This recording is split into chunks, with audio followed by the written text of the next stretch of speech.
Hello students, welcome back to our channel. और आज के इस वीडियो में हम आपके लिए लेकर आए हैं MHI 104 का सैम्पल क्वेश्चन आंसर पीडीएफ, जिसे आप gas paper, important question answer PDF या एग्जाम नोट्स भी कह सकते हैं।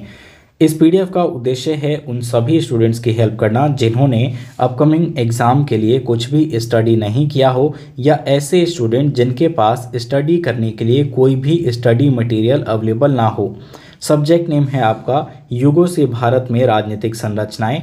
और आज का ये हमारा वीडियो हिंदी मीडियम के स्टूडेंट्स के लिए होगा, लेकिन आपको बता दें इस सब्जेक्ट कोड का इंग्लिश मीडियम में भी हमारे पास पीडीएफ अवेलेबल है। तो इस वीडियो को देखने के बाद आप में से जो भी स्टूडेंट इस पीडीएफ को परचेज करने के लिए इंटरेस्टेड हो, तो दिए गए व्हाट्सएप नंबर पर मैसेज करके आप इसकी पीडीएफ को परचेज कर सकते हैं। इस पीडीएफ की अगर मैं आपको कुछ डिटेल दूँ तो इस पीडीएफ में लगभग आपको 20 से 30 क्वेश्चंस विद आंसर्स देखने को मिलेंगे, और ये क्वेश्चन आंसर आपको 3 सेटों के माध्यम से प्रोवाइड करवाया जाएगा। यहाँ पे आप देख सकते हैं गैस पेपर 1 लिखा है, ठीक इसी प्रकार से गैस पेपर 2 और 3 भी इसी पीडीएफ के साथ अटैच है। तो ये क्वेश्चन काफ़ी यूज़फुल हो सकते हैं आपके एग्ज़ाम के लिए, लेकिन ध्यान रहे यहाँ पे हम किसी प्रकार की कोई श्योरिटी नहीं दे रहे हैं कि कितने क्वेश्चंस इस पीडीएफ से आपके एग्ज़ाम में देखने को मिलेंगे। हालांकि ये सभी क्वेश्चन आंसर आपके सिलेबस का ही पार्ट है, इसलिए एग्ज़ाम में इनसे क्वेश्चंस बनने के चांसेस होते हैं। और प्रीवियस सेशन में भी हमें देखने को मिला है कि इन पीडीएफ से काफ़ी क्वेश्चंस एग्ज़ाम में आए हैं, इसलिए आप इसे डेफिनेटली अपने एग्ज़ाम प्रिपरेशन के लिए यूज़ कर सकते हैं। तो कुछ इस प्रकार के क्वेश्चन आपको इस पीडीएफ में देखने को मिलेंगे।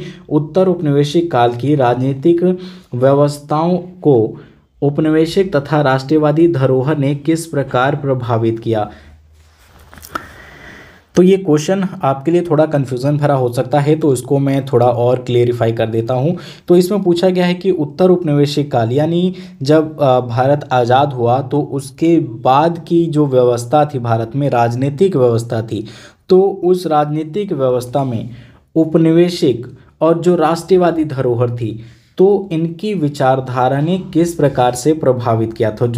तो जब भारत 1947 में देखते हैं कि जब आज़ाद हुआ, ठीक है, तो उस समय के बाद हमें हमारी राष्ट्रीय जो नीतियाँ थी या जो राजनीतिक व्यवस्थाएं थी, उन पे हमें राष्ट्रवादी धरोहर यानी जो राष्ट्रवादी विचारधारा के लोग थे और जो उपनिवेशिक विचारधारा के लोग थे, क्योंकि देखिए हमारे देश में उस समय ऐसा एक वर्ग केवल अंग्रेज़ों का विरोध ही नहीं कर रहा था, बल्कि अंदर ही अंदर कई ऐसे वर्ग भी थे जो उनके सत्ता का समर्थन भी कर रहे थे, जिन्हें अगर आपने नर्म दल और गरम दल पढ़ा होगा तो उसमें आप देखेंगे कि किस प्रकार से जो नरम दल था वो ब्रिटिश के जो सत्ता थी उनको एक हद तक वो सही ठहराते थे या उनके वो कर्जदार बना रहना पसंद करते थे।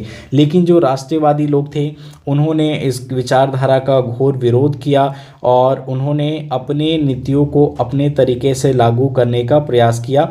ठीक है, तो ये सारी चीज़ें आप इसमें पढ़ेंगे तो आपको आंसर्स मिल जाएंगे।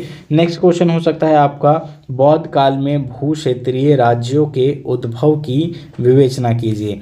तो जितने भी क्वेश्चंस हैं इसे हम स्क्रॉल करते हुए चलेंगे, ताकि अगर आपको इस पीडीएफ को परचेज नहीं भी करना हो तो आप इस क्वेश्चंस को नोट कर लें और आपके पास जो भी स्टडी मटेरियल अवेलेबल हो उसकी हेल्प से आप इन्हें प्रिपेयर कर लें। 3री से 6ठी शताब्दी ईस्वी के दौरान दक्षिण भारत में राजनीतिक व्यवस्थाओं के स्वरूप एवं सामाजिक आधार पर टिप्पणी लिखिए। ये आपका क्वेश्चन नंबर 3 हो सकता है। ये भी इम्पोर्टेंट क्वेश्चन है, इसे भी आप चेक कर लें।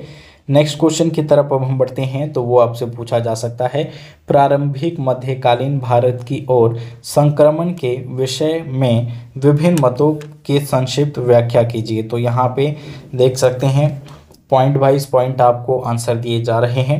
इसका आप चाहें तो स्क्रीनशॉट भी ले सकते हैं। ठीक इसी प्रकार से बाकी क्वेश्चन और आंसर है जिन्हें आप चेक कर लें। इस वीडियो में बने रहें, हमारे चैनल को सब्सक्राइब करना और इस वीडियो को लाइक करना ना भूलें। Thanks for watching.